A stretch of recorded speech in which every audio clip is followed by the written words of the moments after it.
c'est Church. Alors elle a son katana, elle a son flingue.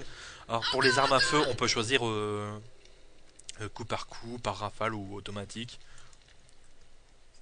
Non, non, c'est par ici. Ouais, c'est par ici. Donc ouais, tiens, ben j'ai oublié de parler de la version française qui est très bonne pour un jeu, pour un FPS. Surtout multiplateforme, parce que généralement déjà avoir un jeu entièrement traduit en français, enfin je veux dire niveau des doublages, c'est rare en ce moment, et généralement ils sont à chier quoi, les doublages français, soit à chier ou soit vraiment moyen. Et là le doublage français il sort du lot. On a comment dire une sorte d'humour noir cynique assez présent tout au long du jeu dans les dialogues, donc c'est assez marrant d'écouter ça. Surtout que les doubleurs ils cabotinent pas, on a l'impression qu'ils s'en sont donnés à cœur joie quoi.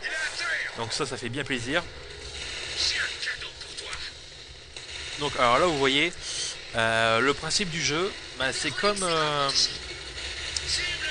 ah j'ai oublié le jeu. J'ai oublié le nom du jeu, Painkiller, voilà. C'est-à-dire qu'on avance dans des couloirs, hop, on arrive dans une arène déguisée.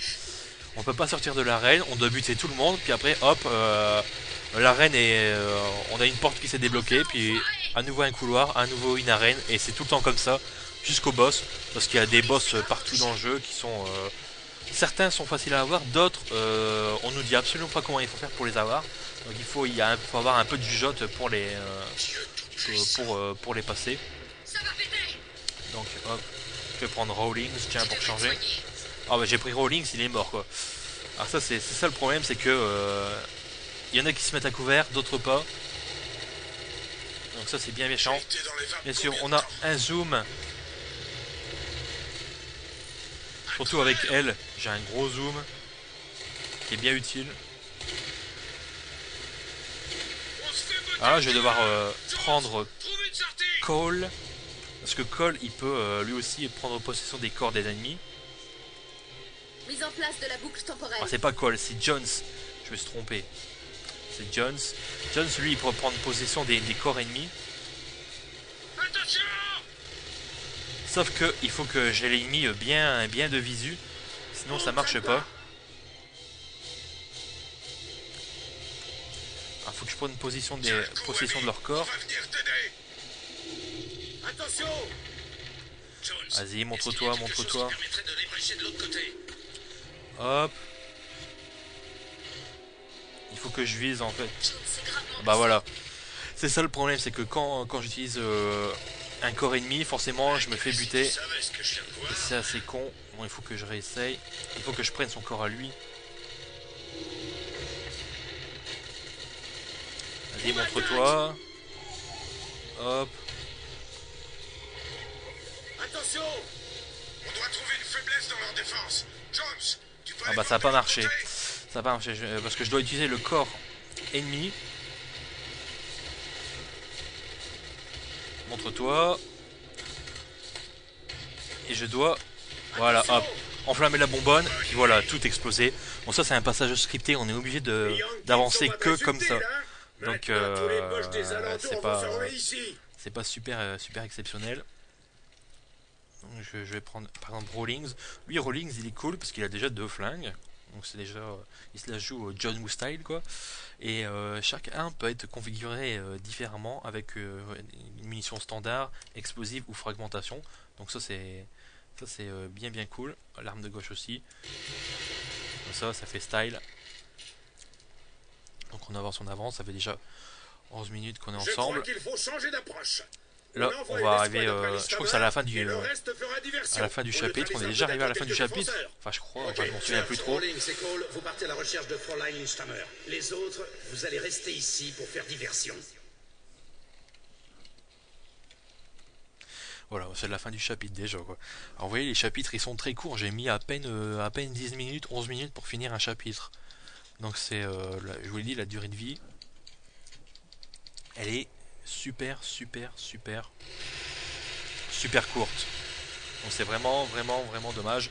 Alors ça arrive plusieurs fois dans le jeu, à plusieurs reprises. L'équipe va être séparée et on devra combattre avec 1, 2 ou 3 personnages de l'équipe seulement. Donc faudra faire attention. Alors eux, le seul moyen de les abattre, c'est d'exploser les pustules jaunes qu'ils ont sur le corps pour qu'ils explosent. Donc j'avance. Alors niveau musique, bah c'est pas vraiment des... Il y a quelques musiques d'ambiance quoi, je veux dire pendant les combats, mais sans quoi, en dehors des combats, c'est de la musique, c'est des bruitages d'ambiance super glauques. Très très bien foutu, ça fout vraiment la trouille. Donc il n'y a pas de problème. Alors c'est par là qu'il faut que je passe. Voilà. Ennemi en vue. Je recharge. Alors je vous dis, en normal, le jeu est, à part certains passages dits assez corsés, le jeu se termine d'une traite en moins de 10 heures quoi. Le problème c'est que bon sur PC, c'est le jeu tourne bien pourvu qu'on ait un bon PC.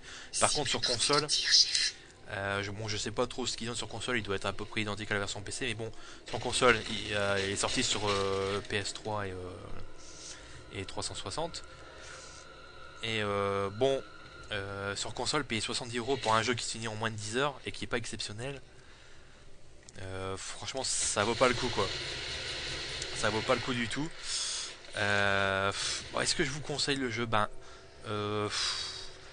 À la limite, non quoi. À la limite, je le conseille pas parce que c'est un jeu finalement très moyen, avec une durée de vie très courte, des possibilités de gameplay qui sont totalement sous-exploitées. Une intelligence artificielle inexistante, des niveaux ultra linéaires, ultra scriptés, un scénario assez foutraque, patraque, ou tout ce que vous voulez. C'est assez mal foutu. Et c'est un jeu très moyen. Donc moi je vous le conseille pas de l'acheter, ou alors d'occasion. Alors si vous voulez l'acheter, achetez-le d'occasion, hein, que ce soit sur PC ou console. Mais neuf, ça vaut franchement pas le coup de l'acheter. Et voilà, c'est mon avis. Je suis super déçu par ce jeu qui est vraiment pas à la hauteur de ce qu'on attendait de lui quoi. Donc sur ce, moi je vous laisse et puis je vous dis à bientôt pour une prochaine vidéo.